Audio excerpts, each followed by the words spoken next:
Selon la loi de Douglas, tout objet qui a de la place pour s'étaler va s'étaler. Imaginez que, ici, le papier journal est bloqué par le verre, les parois du verre. Si on l'enlève du verre, alors il va prendre plus de place. Imaginez maintenant qu'il y ait un jeton à l'intérieur du verre. Comme il n'y a pas la place pour se développer, alors on ne le voit pas. Mais si on lui laisse la place de se développer, alors il apparaît. On a maintenant un jeton qui apparaît dans la main, mais si on lui donne 2 fois plus de place pour se développer, alors il y en aura 2 fois plus.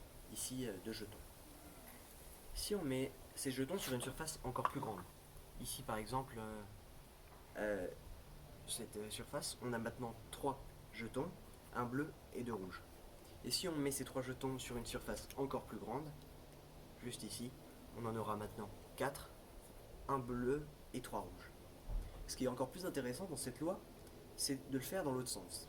C'est-à-dire de prendre ces 4 jetons et de les mettre sur une surface plus petite. Alors, pour y arriver, il faudra en supprimer un. Par exemple ici le jeton bleu. Voilà. Maintenant, on peut prendre ces 3 jetons et les remettre sur leur surface d'origine, juste là. Ce qui est aussi amusant avec ce principe, c'est de prendre par exemple le jeton rouge et le transformer en jeton bleu. On a maintenant un jeton bleu et 2 jetons rouges. Pour pouvoir les mettre dans les 2 mains, il faut les rassembler. Pour ça, regardez. On a maintenant plus que 2 jetons rouges.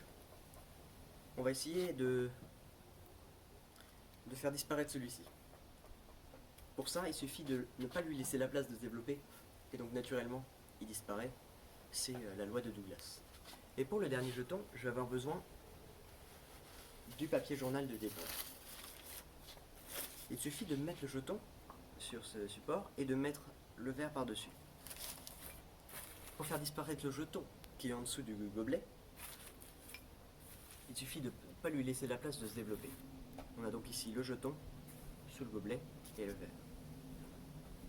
Regardez, 3, 2, 1. On a maintenant... Ah non, il est toujours là. Mais j'avais dit que ça prenait un petit peu de temps. On va essayer une autre fois. 3, 2, 1. Je pense plutôt que c'est pas le jeton qui n'a pas assez de place pour se développer. C'est plutôt le verre qui n'a pas assez de place de se développer sous le papier journal. On a donc plus de gobelet. Il nous reste plus que le jeton qui va disparaître lui aussi.